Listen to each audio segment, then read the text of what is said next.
Halaman juga berguna untuk simpanan air alami.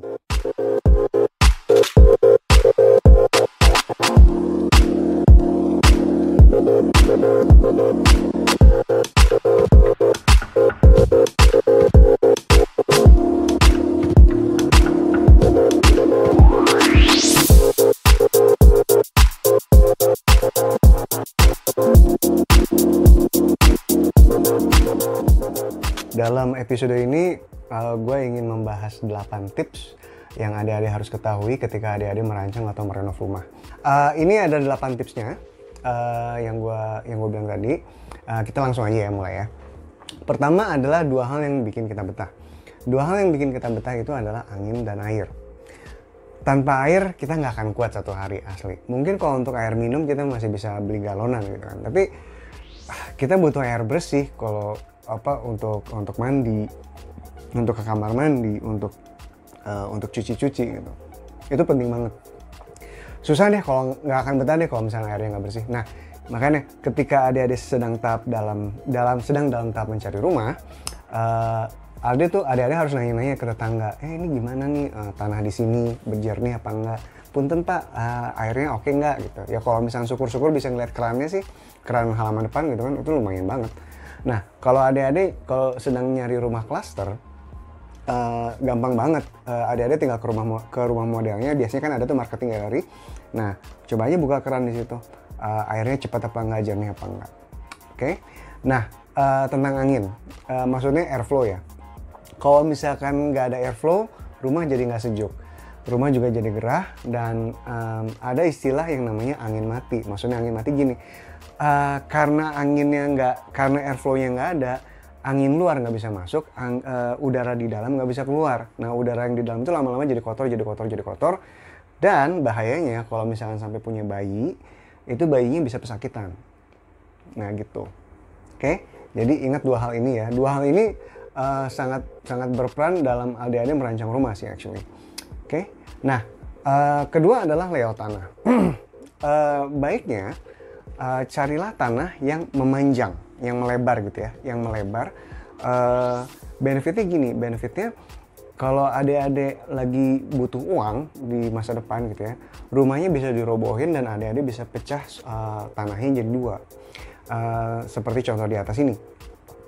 Atau benefit lain adalah ketika adik-adik sudah berpulang dan adik-adik ingin mewariskannya ke anak-anak, nah ya udah, anak-anak gampang memecah tanahnya menjadi 2 gitu. Kenapa? Karena tanahnya melebar.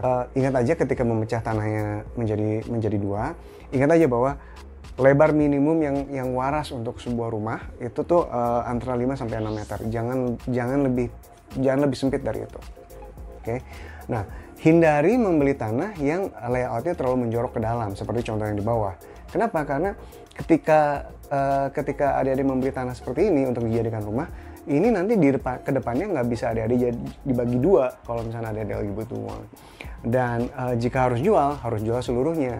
Dan inilah implikasinya. Kenapa? Karena gini, bayangkan adik-adik 100 meter persegi. 100 meter persegi melebar, seperti contoh di atas, adik-adik dengan gampangnya memecahnya menjadi 2, menjadi 50-50. Tapi kalau misalkan beli 100 meter persegi menjorok ke dalam, adik-adik tidak bisa memecahnya menjadi 2. Jadi adik-adik harus menjual 100 meter persegi itu. Masalahnya adalah, nanti di masa depan, anak-anak muda belum tentu punya uang untuk membeli tanah seluas 100 meter persegi itu. Seperti contohnya sekarang. Sekarang ini orang udah sulit sekali membeli rumah yang lahannya 200 meter. Kenapa? Karena itu 3M, 4M-an gitu. Mereka mencari tanah yang 100 meter persegi. Nah, tanah-tanah 200 meter yang menjorok ke dalam itu sangat susah dijual gitu. Itu tips aja ya buat adik-adik. Ketiga adalah arah muka rumah. Nah, ini juga penting. Kenapa? Karena ini ngaruh ke panas. Jadi kemanapun posisi jalan, usahakan muka rumah itu harus selalu menghadap utara atau selatan. Maksudnya muka rumah itu adalah pintu masuk utama dan jendela utama ya. Jangan pernah menghadap barat atau timur. Kenapa? Karena gini, matahari itu memberikan 2 hal. Cahaya yang mana kita butuhkan, panas yang mana kita hindari. Nah, ketika sebuah rumah menghadap timur, Itu dari jam 6 pagi sampai jam 12 pagi kita akan kena cahayanya dan kita akan kena panasnya terus-terusan. Dan itu membuat rumah jadi panas. Nah, di siang hari bagian belakang rumah kita bakal kena cahaya dan panasnya dari mulai jam 12 sampai jam 6 sore. Kalau misalnya rumah kita ngadep barat, sama aja kebalikannya gitu kan. Nah, kalau misalkan kita menghadap utara atau selatan, kita mendapatkan cahayanya, tapi matahari seperti ini dari kiri ke kanan. Jadinya kita nggak akan mendapatkan panasnya. Nah, contoh yang mudah itu seperti contoh yang digambar ini. Ini mudah sekali. Kebetulan posisi tanahnya itu menguntungkan gitu ya. Jadi muka rumahnya tetap ngadep jalan. Ini posisi yang agak sedikit rumit.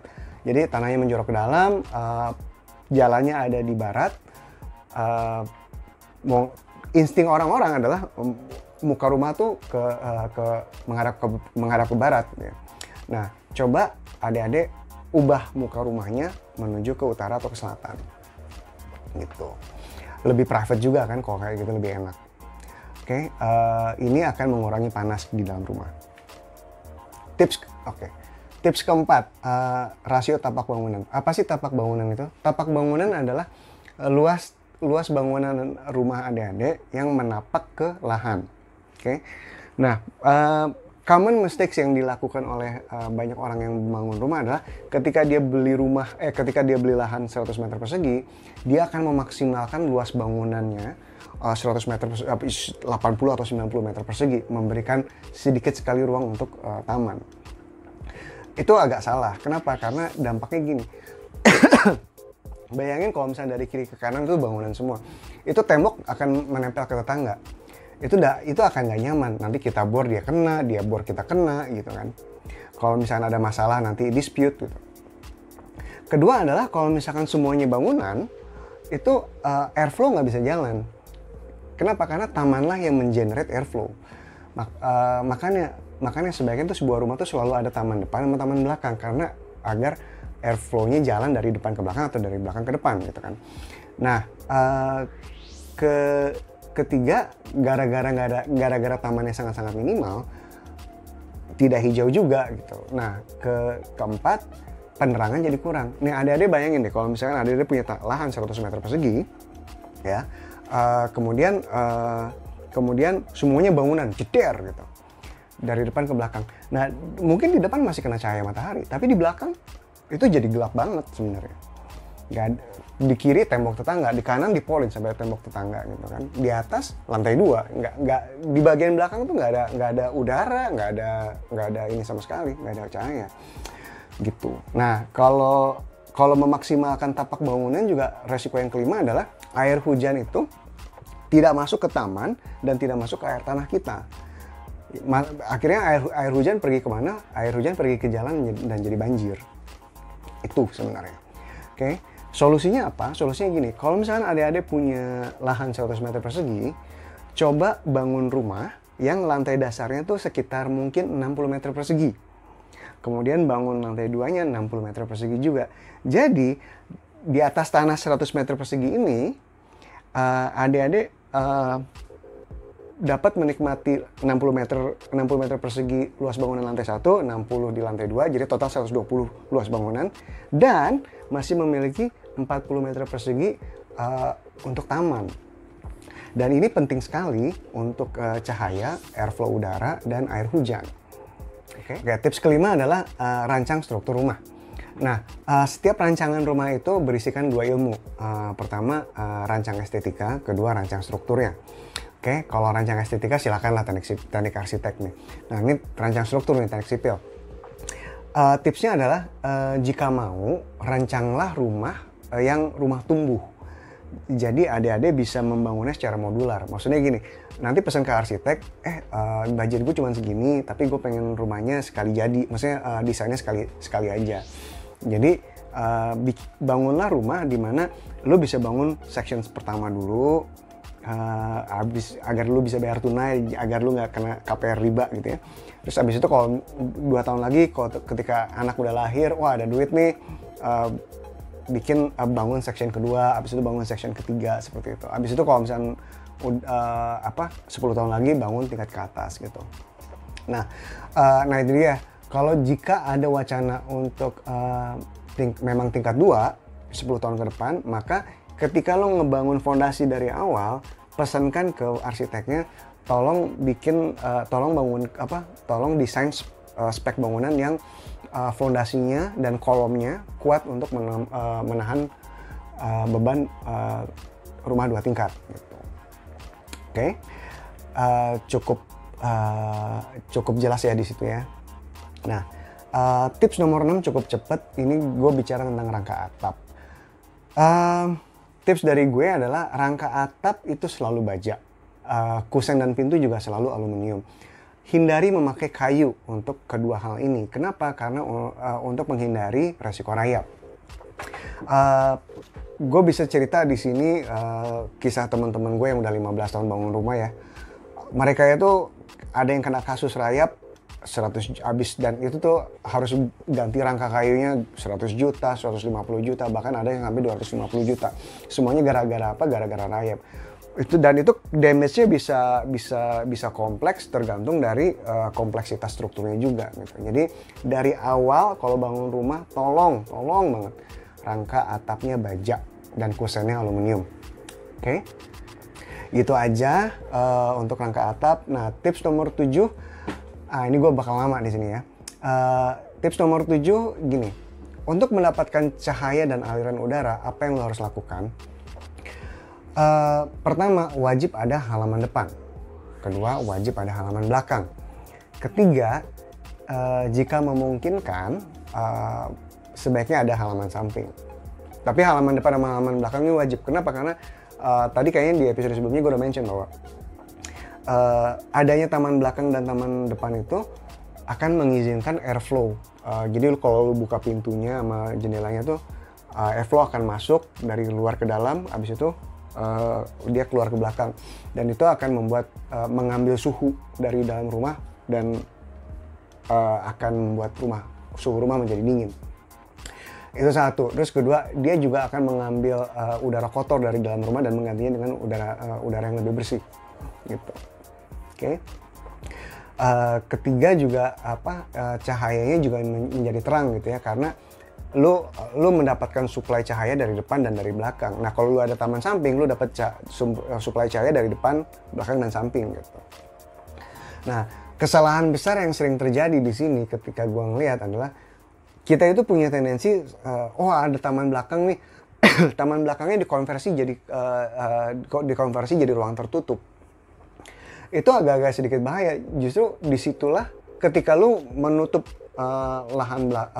ketika lu menutup taman belakang menjadi ruang tertutup, ya hilanglah airflow-nya dari depan ke belakang kan. Itu satu. Terus kedua, cahayanya si ruang tertutup ini tidak mendapatkan cahaya sama sekali. Nah, jadi saran gue adalah jangan pernah tutup taman belakang. Lu butuh tuh.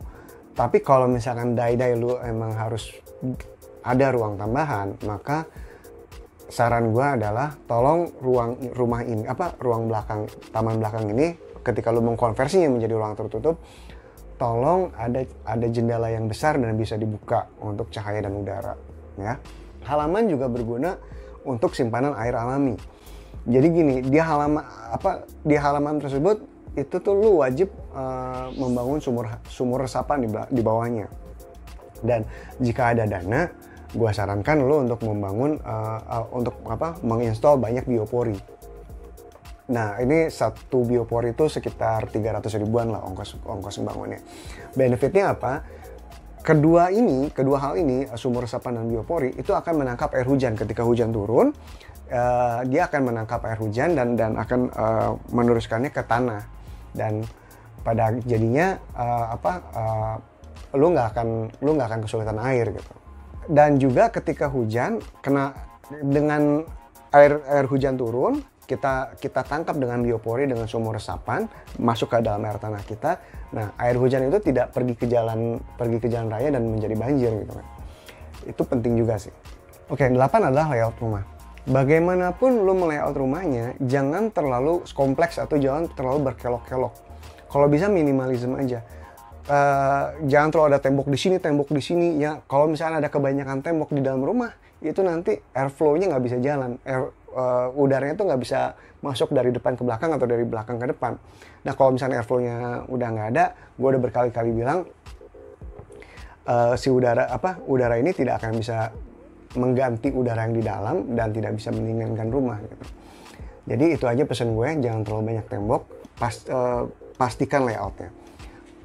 Banyak arsitek yang udah ahli dan paham tentang airflow ini, jadi make sure lu menyinggung tentang hal ini ya.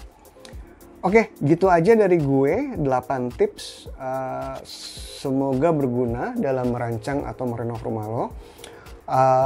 Right, good luck, dan semoga bisa merancang rumah yang sejuk, yang enak, dan bikin betah, dan tentunya barokah. Assalamualaikum warahmatullahi wabarakatuh.